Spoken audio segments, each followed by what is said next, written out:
Rev up your engines!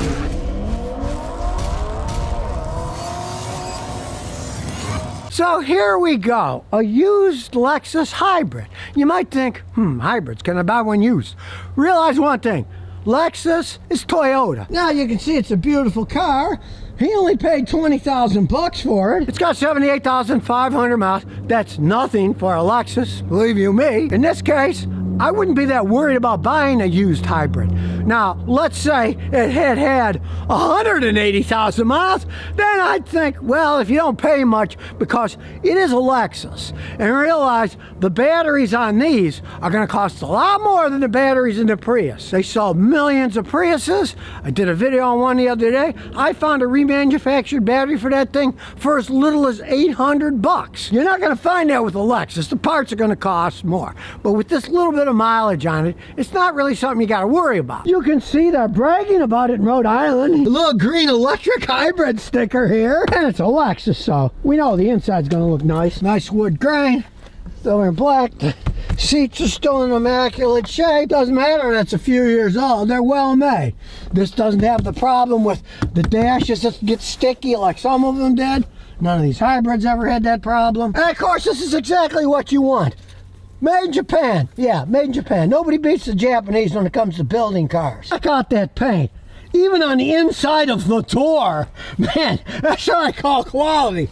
Look at that beautiful paint. Even the inside of the door. Have you seen an American car? This would be flat and crappy. They wouldn't even care what it looked like. Even the inside of the door looks great. Now, it is a hybrid, so if you're going to buy one of these things, I'm going to show you how to check it out in the machine. You need a mechanic like me who understands hybrids to check it out, because you can't trust anybody these days, and they're pretty complicated. But it's a Lexus hybrid, so it's rated at 39 city and 40 highway. This hybrid system isn't made for phenomenal gas mileage like the Prius, where you get people who are extremely green and they worry if they lose 2 miles a gallon if their tires are worn or something. This hybrid is taking a 4-cylinder non-turbo engine and giving it a lot more oomph. And that's the reason for the hybrid system. I think it's a great idea because you get more horsepower in a Lexus 4-cylinder turbo. But guess what? The turbos wear out faster, the engines wear out faster.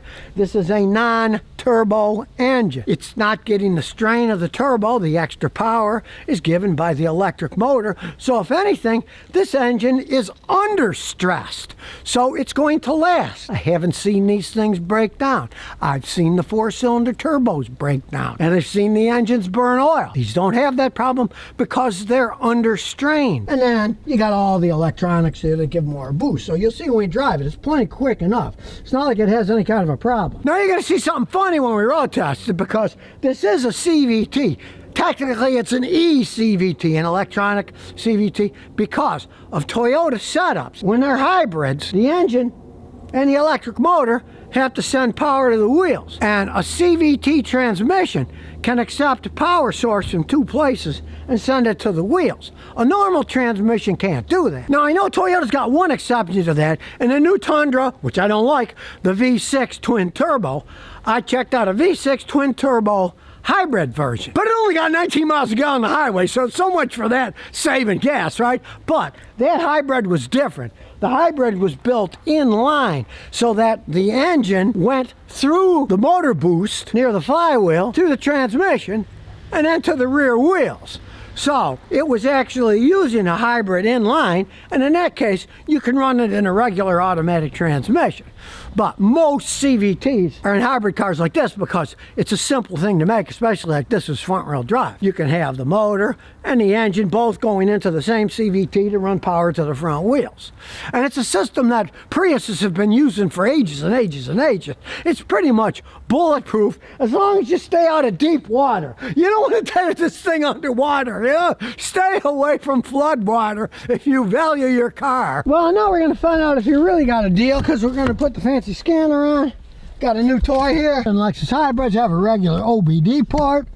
We're trying out this new Think car, Think Diagnose 3. You can see it says power on, intelligent diagnosis. Now these electronic car diagnostic systems are also new. They're always updating itself. So while it's updating itself, we'll take a look around. The screen is perfect. It's right where it's supposed to be. Unlike the modern ones with that giant ugly screen sticking up in the air, this is built in the car. the way that it should be, not some crazy add-on thing.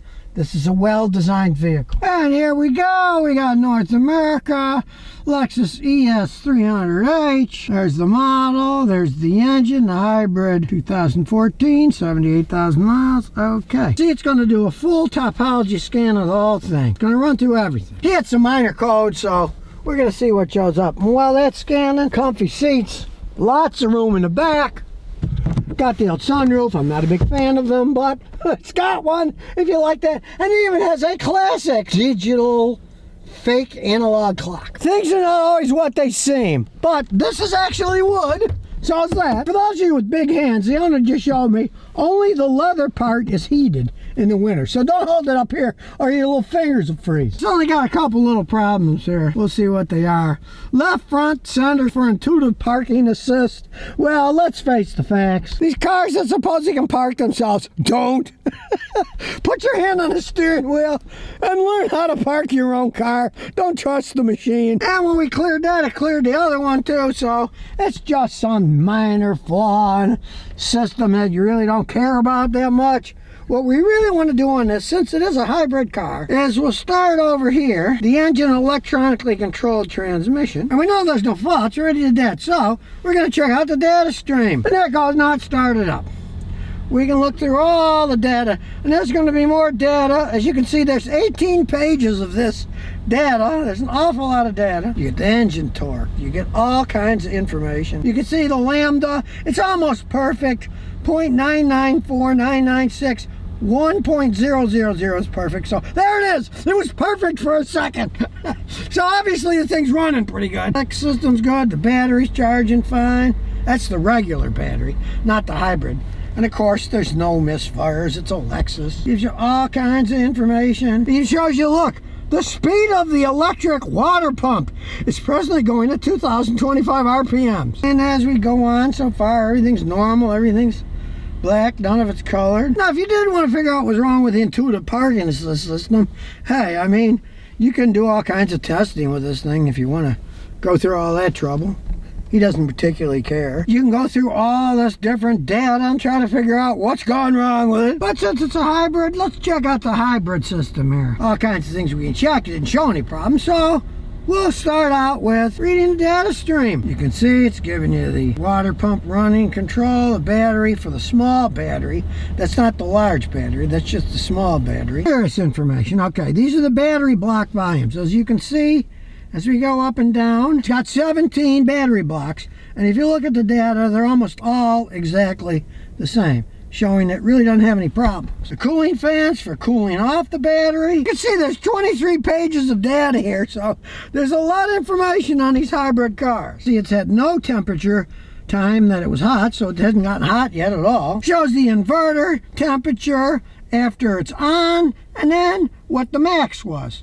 And you can see, it didn't heat up much. It only heated up 7.2 degrees. That's not bad. And if you have low voltage ever in the main battery, look, gives you all the information. This is zero, never had a problem, but if it did, it would show up here. Tons of information on the electronically controlled transmission, because this is an electronic CVT. And it shows you the voltage right here, 278.5 volts. The voltage is even a little bit higher than what the original specs were. So that'll say something about these batteries. If you saw the video, I did one on a Prius, had 211,000 miles, same thing. It had a little bit more voltage, even than it was supposed to have originally, so they know how to make these batteries. Let me tell you, at least in these hybrids. Now the plug-in hybrids, that's another story. But these, they're relatively small batteries, and they seem to last an awful long time. Plug up, doesn't make any noise. Now it does. It's got a good backup camera, you can see what's happening here. First thing you notice, it's smooth as can be. And of course, being a hybrid, it's relatively close to the ground, so we'll go over the little water speed bump slow, and here we go.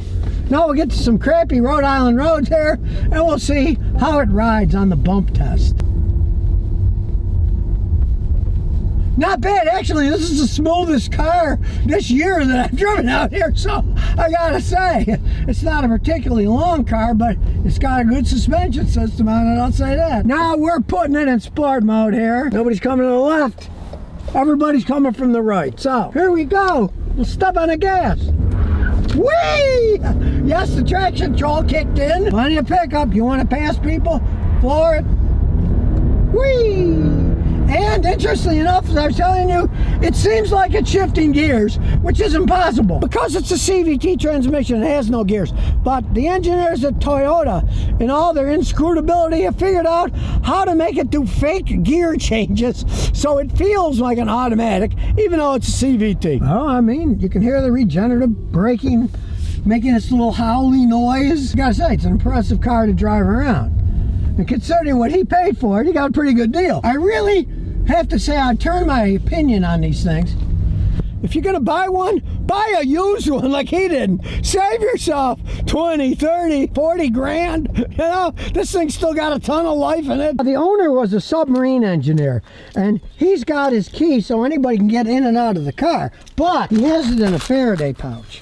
You might think about getting a Faraday pouch so people can't steal the information and then steal your Lexus. Now, so what do I think you can see from the video, especially from my fancy scan tool? There's all kinds of data. They're very complex vehicles, but then again, this guy wrote software for attack submarines for a living. It doesn't scare him, but it's a Lexus. They very rarely break down. And I like the idea that it's a 4-cylinder, non-turbo engine. I do not like the Lexus Turbo 4s in these things. I've seen the engines burn out from too much wear, too much pressure. Never seen these non-turbo ones go bad, right? And with the boost, you saw it's got plenty of pickup for driving around in. It's not a race car, but the Lexus 300s were never race cars. My wife's Lexus 300, it's not a race car. It's a great car for driving around. It's plenty fast enough, but it's not a race car. So, you know, you got 200-something horsepower in this thing. That's plenty enough to get it to zoom around in. Not phenomenal gas mileage, but pretty good gas mileage. Lasts a long time. Beautiful car. Made in Japan. Yes, this one was made in Japan. He paid 20 grand for this car. Hey, I'll give them 21. So if you never want to miss another one of my new car repair videos, remember to ring that bell.